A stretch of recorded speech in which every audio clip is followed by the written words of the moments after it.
Hello guys, तो आपका हमारे चैनल पे एक और वीडियो में स्वागत है।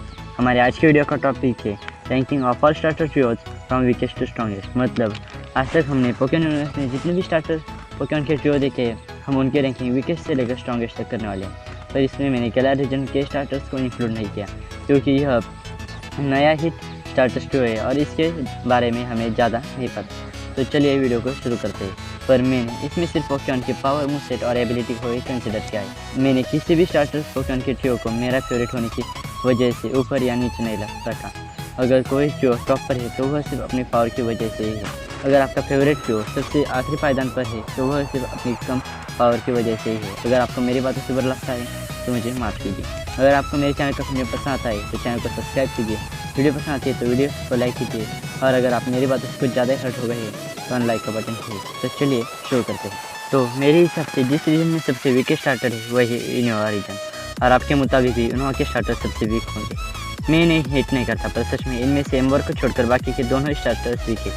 मुझे एम्बर भी ज़्यादा कुछ पसंद नहीं पर मेरे हिसाब से यह इन तीनों में स्ट्रॉन्ग है। मैंने इनोवा के गेम में इन तीनों का ही यूज़ किया है पर वहाँ सिर्फ एम्बर ने ही अच्छा परफॉर्मेंस दिया था। बाकी के दोनों स्टार्टर्स ने डिसअपॉइंट किया है। अब इनकी पावर एंड मूवसेट के बारे में बात करते हैं। पहले बात करते हैं एम्बर की, जो टेपिक का फाइनल फॉर्म है और पिग्नाइट से इवॉल्व होता है। यह लगातार तीसरा फायर फाइटिंग स्टार्टर है पर यह इन्फर्नो और ब्लेजगन के मामले में बहुत वीक है। अगर हम इसके स्ट्रॉन्ग मूव्स की बात करें तो यह फायर एंड फाइटिंग टाइप के स्ट्रॉन्ग मूव्स के साथ thunder punch, wild charge, scald, solar beam और क्विक और पावर जैसे बहुत सारे मूव्स सीख सकता है। अब बात करते हैं सेकंड पोकेमॉन की, जो कि सैमरॉट, जो एशवर्ट का फाइनल फॉर्म है और डिवर्ट से इवॉल्व होता है। यह प्योर वाटर टाइप स्टार्टर है। इसके स्ट्रॉन्ग मूव्स में ज़्यादातर सभी water and ice type moves ही शामिल है। और इस रीजन का लास्ट स्टार्टर है सरपेरियर, जो स्नाइवी और बाद में सरोन और लास्ट में सरपेरियर में इवॉल्व होता है। यह भी एक प्योर ग्रास टाइप स्टार्टर है और इसके स्ट्रॉन्ग मूव्स में भी ज़्यादातर ग्रास टाइप के मूव्स शामिल हैं। अब बात करते हैं इनमें सबसे नीचे क्यों रखा गया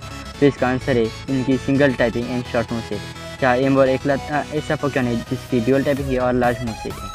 और बाकी ये स्टार्टर्स पोकेमॉन के मामले में भी यह काफ़ी वीक है। यह तीन स्टार्टर जो कुछ अच्छे मूव सीख सकते हैं वह बाकी के स्टार्टर्स भी सीख सकते हैं। यह टीएम एमो ट्यूटर से कुछ मूव सीख सकते हैं पर तब भी इनका मूव से बाकी स्टार्टर्स के मामले में काफ़ी वीक है, इसलिए मेरे हिसाब से वीक स्टार्टर्स है। तो जो स्टार्टर ट्रियो नंबर 6 पोजीशन पर आता है वही जोटो के स्टार्टर, जो कि fire starter Typhlosion, water starter Feraligatr, grass starter Meganium. अब इनके टाइपिंग मूवसेट एंड इवोल्यूशन की बात पिक्चर में करते हैं। फर्स्ट नंबर पर आता है टेफ्लोजन, जो किलॉ से इवॉल्व होता है और सिंडरगेट का फाइनल फॉर्म है। यह प्योर फायर टाइप है और अगर इसके स्ट्रॉन्ग मूव्स की बात करें तो यह बहुत सारे वैरायटी ऑफ मूव्स सीख सकता है। नेक्स्ट पोकेमॉन फरालीगेटर, जो भी एक प्योर वाटर टाइप स्टार्टर है और टोटोडाइल से इवॉल्व होता है। अगर इसकी मूव से देखें तो यह वाटर एंड आइस टाइपिंग के साथ बहुत सारे ड्रैगन टाइप मूव्स भी सीख सकता है। और लास्ट स्टार्टर है मेगेनियम, जो कि भी एक प्योर ग्रास टाइप है। यह चिकोरेटा, बेली पर बाद में मेगेनियम में इवॉल्व होता है। इससे स्ट्रॉन्ग अटैक्स की बात करें तो इसमें ग्रास टाइप मूव कुछ ज़्यादा ही है। इन स्टार्टर्स का मूव सेट काफ़ी अच्छा है पर यह सभी सिंगल टाइप होने के कारण इतने नीचे है, जो इनके लिए एक माइनस पॉइंट है। आप शायद यह भी कह सकते हो कि सिंगल टाइप होने से क्या माइनस पॉइंट है, क्योंकि सिंगल टाइप होने से वीकनेसेस कम हो जाती है। पर आप यह भी याद रखिए सिंगल टाइप होने से रेजिस्टेंसेस भी कम हो जाती है। आप जानते ही होंगे कि अगर मूव की टाइपिंग एंड पोकेमॉन की टाइपिंग सेम है तो उस मूव की पावर काफ़ी बढ़ जाती है, जिसके कारण अगर इनकी कोई सेकेंडरी टाइपिंग होती तो यह और भी ऊपर हो सकते थे। अब हम टॉप 5 में पहुंच चुके हैं पर मुझे पता है कि इस पोजीशन पर रखने के लिए मुझे बहुत गालियाँ पड़ने वाली है, क्योंकि इस पोजीशन पर है कैलोस के स्टार्टर। पर एक बार मेरी भी बात सुन लो। इस स्टार्टर्स में सिर्फ हमें ग्रेनिंजा की पावर अच्छी तरह से दिखाई गई है और यही इस स्टार्टर ट्रियो में सबसे स्ट्रॉन्ग पोकेमॉन है। ग्रेनिंजा, जो कि एक water and dark type Pokemon है, यह प्रोफीडियर और बाद में ग्रेनिंजा में इवॉल्व होता है। या हम एश ग्रेनिंजा की बात नहीं करेंगे। और अगर ग्रेनिंजा की मूवसेट की बात करें तो यह water and dark type attack के साथ कुछ ghost type and psychic type और बहुत सारे वैरायटी ऑफ मूव सीख सकता है। ऐसा खतरनाक मूव सेट होने के कारण ये one of the best starter बन जाता है। नेक्स्ट स्टार्टर पोकेमॉन है चेस्टनट, जो केस्टिन का फाइनल फॉर्म और क्विलाडिन से इवॉल्व होकर बनता है। ये एक ग्रास एंड फाइटिंग टाइप, जो कि बहुत ही यूनिक कॉम्बिनेशन है। अगर इसकी मूव सेट की बात करी जाए तो यह ग्रास टाइपिंग के साथ fighting and dragon type move भी काफ़ी सीख सकता है। और आखिरी पोकेमॉन है डेल्फॉस, जो फेनेक्सियन से और बाद में फेरेक्सियन से इवॉल्व होकर बनता है। अगर इसकी मूव सेट देखें तो वह भी काफ़ी अच्छी है, क्योंकि यह फायर, साइकिक के साथ डार्क, गोस्ट और ऐसे बहुत सारे मूव सीख सकते हैं। इन तीनों की टाइपिंग एंड मूव सेट काफ़ी खतरनाक है पर इन स्टार्टर्स का नीचे रहने के कारण मैं नंबर 4 पोजीशन वाले स्टार्टर्स के होने के बाद बताऊँ। तो चलिए फिलहाल आगे बढ़ते हैं। तो जो स्टार्टर ट्रियो नंबर 4 पोजीशन पर आता है वो है एलोरा के स्टार्टर। सच कहूँ तो मैं खुद इन्हें के फर्स्ट स्टार्टर से ऊपर नहीं रखना चाहता था, पर इनके पास चलो स्टार्टर के खिलाफ पूरा का पूरा एडवांटेज है। यह किस तरह से मैं आपको इस सेक्शन के बाद बताऊँगा। अब फिलहाल इनकी बात करते हैं। इनकी टाइपिंग, इवोल्यूशन, मूवसेट काफ़ी खतरनाक है। फर्स्ट स्टार्टर है रिटेन जो फायर स्टार्टर है, बाद में टोराकैड और आखिर में इन्सिनर में इवॉल्व होता है। इसकी टाइपिंग है फायर एंड डार्क। और अगर इसके मूवसेट की बात करें तो यह फायर, डार्क, फाइटिंग, गोस्ट जैसे बहुत सारे टाइप के अटैक सीख सकता है। आपने इन्सिनर की पावर एलोरा के लास्ट के कुछ एपिसोड में देखी होगी। अब बात करते हैं नेक्स्ट स्टार्टर की जो कि DDC, जो राउलेट का फाइनल फॉर्म है और डैट्रिक्स से इवॉल्व होता है। इसके मूवसेट की बात करें तो यह grass, flying, ghost, psychic, dark जैसे बहुत सारे टाइप के अटैक सीख सकता है। और इसकी पावर भी आपने एलोरा लीग के लास्ट के एपिसोड में देखी है। और इस ट्रियो का लास्ट पोकेमॉन है प्राइमरी, जो ब्रियोनी से इवॉल्व होती है और पिपोलियो का फाइनल फॉर्म है। यह फेरी एंड वाटर टाइप पोकेमॉन है। इसके मूवसेट में भी बहुत सारे टाइप के अटैक शामिल है।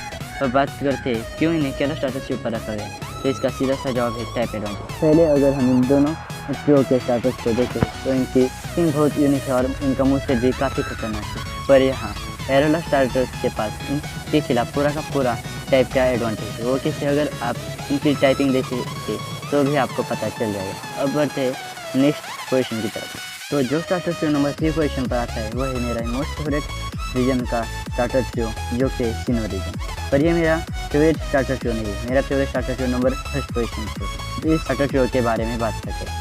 इस ट्रियो में शामिल है इन्फर्नो, जो fire and fighting type Pokemon है। इनचार्ज का फाइनल इवोल्यूशन है और मोनफर्नो से इवॉल्व होता है। इसकी मूवसेट देखें तो यह फायर एंड फाइटिंग टाइप के साथ साथ रॉक, ग्राउंड, फ्लाइंग टाइप और बाकी के बहुत सारे टाइप के अटैक सीख सकता है। नेक्स्ट पोकेमॉन है एम्पोलियन, जो पिपलप का फाइनल इवोल्यूशन है और यह वाटर एंड स्टील टाइपिंग के साथ आता है। और इसके मूवसेट में भी बहुत सारे टाइप के अटैक शामिल हैं। और आखिरी पोकेमॉन है टोरटेरा, जो grass and ground type Pokemon है और यह भी बहुत सारे टाइप के अटैक सीख सकता है। अब बात आती है इन्हें केलॉस, एलोला, जोटो और इनोवा के स्टार्टर्स के ऊपर क्यों रखा गया। तो इनोवा एंड जोटो के स्टार्टर्स को तो छोड़ दो, और मुझे नहीं लगता कि यह स्टार्टर्स इन्हें ज़्यादा कुछ टक्कर दे पाएंगे। अगर इन्हें टक्कर मिलेगी तो वह सिर्फ एलोला एंड केलॉस के स्टार्टर्स के साथ ही मिलेगी। और इस पर भी मैं एक जल्द ही वीडियो बनाने वाला हूँ। पर इन स्टार्टर्स के बारे में यह बात भी सच है कि अगर इनके पास मेगा इवोल्यूशन होता या फिर आगे के 2 पोजीशन वाले जो के पास मेगा इवोल्यूशन और जायंटामैक्स नहीं होती तो यह आसानी से नंबर 1 पोजीशन पर जा सकते थे। और इसका रीज़न भी मैं आपको जल्द ही बताऊंगा। तो जो स्टार्टर ट्रियो नंबर 2 पोजीशन पर आता है वो है फोएन के स्टार्टर। इस ट्रियो का नंबर 2 पोजीशन पर होने का सीधा सा रीज़न है मेगा इवोल्यूशन। इस रीजन के स्टार्टर है सेप्टाइल, जो प्योर ग्रास टाइप पोकेमॉन है, पर मेगा इवॉल्व होने के बाद यह ग्रास एंड ड्रैगन टाइप बन जाता है। यह ट्रिको का फाइनल फॉर्म है और ग्रोवेल से इवॉल्व होता है। नेक्स्ट पोकेमॉन है ब्लेजिगन, जो ट्राउचिक का फाइनल फॉर्म है और कम्बस्किन से इवॉल्व होता है। मेगा इवोल्यूशन होने के बाद भी इसकी टाइपिंग सेम, मतलब फायर एंड फाइटिंग रह जाती है। और थर्ड पोकेमॉन है सैम्पर, जो मडकिप का फाइनल फॉर्म है और मेगा इवोल्यूशन होने के बाद भी इसकी टाइपिंग सेम ही रहती है, जो है ग्राउंड एंड वाटर टाइपिंग। इस ट्रियो का नंबर 2 पोजीशन पर होने का रीज़न ये भी है कि इनकी टाइपिंग बहुत ही यूनिक है और इनका मूवसेट काफ़ी खतरनाक है। अगर इनकी मूवसेट की बात करें तो Sceptile, grass, ground and dragon type move सीख सकता है। Blaziken fire, fighting, ground and rock type move सीख सकता है। तो Swampert ground, water and ice typing के बहुत सारे मूव सीख सकता है। इनका ऊपर रखने का कारण मेगा इवोल्यूशन तो है ही, पर इनके पास अगर मेगा इवोल्यूशन नहीं होता तो भी ये अपने मूवसेट और यूनिक टाइपिंग के वजह से नंबर 3 पर आसानी से आ सकते थे। बट थे आगे ही पोजीशन ट्रियो। तो जो स्टार्टर ट्रियो सबसे स्ट्रॉन्ग है उसका अंदाज़ा आपको पहले से ही हो गया होगा, तो वो है कैंटो स्टार्टर्स। पर मेरे हिसाब से यह स्टार्टर्स एक तरह से बहुत ओवररेटेड है। मुझे गलत मत समझना, पर याद रखना जब पहली बार मेगा इवोल्यूशन लॉन्च हुआ तो वह जनरेशन 6 में हुआ था। पर जनरेशन 6 के स्टार्टर्स को मेगा इवोल्यूशन नहीं मिला, बल्कि कैंटो के स्टार्टर्स को मिला। और अब जब जायंटामैक्स फॉर्म आए तो भी इन्हें मिले, जबकि इन्हें इसकी ज़रूरत भी नहीं थी क्योंकि इनके पास पहले से मेगा इवोल्यूशन था। पर सिनो, जोटो, यूनोवा, केलॉस या एलोरा के स्टार्टर्स को यह फॉर्म मिलना चाहिए था क्योंकि इनके पास कुछ भी नहीं था। इसलिए मेरी नज़र में यह बहुत ही ओवररेटेड स्टार्टर्स है, पर यह मेरे मोस्ट फेवरेट भी है। आपको समझ में आ गया होगा कि ऊपर है तो सिर्फ इनकी मेगा इवोल्यूशन एंड जायंटामैक्स की वजह से ही है, वरना यह नंबर 2 या 3 पर हो सकते थे। इवोल्यूशन एंड जायंटामैक्स के बिना भी इनका नंबर 2 या 3 पर रहने का कारण था इनकी पावर और मूवसेट। मेरे हिसाब से यह ऐसा इकलौता स्टार्टर ट्रियो है जिन्हें एनिमे में सबसे ज़्यादा और सबसे ताकतवर दिखाया गया है। कि हमारा आज का वीडियो खत्म होता है। अगर मुझसे इस वीडियो में कोई पॉइंट छूट जाता है या आपको कोई नया पॉइंट पता चला इस वीडियो के बारे में तो मुझे कमेंट में बताएं। मैं अपनी गलती सुधारने की पूरी कोशिश करूँगा। So good bye.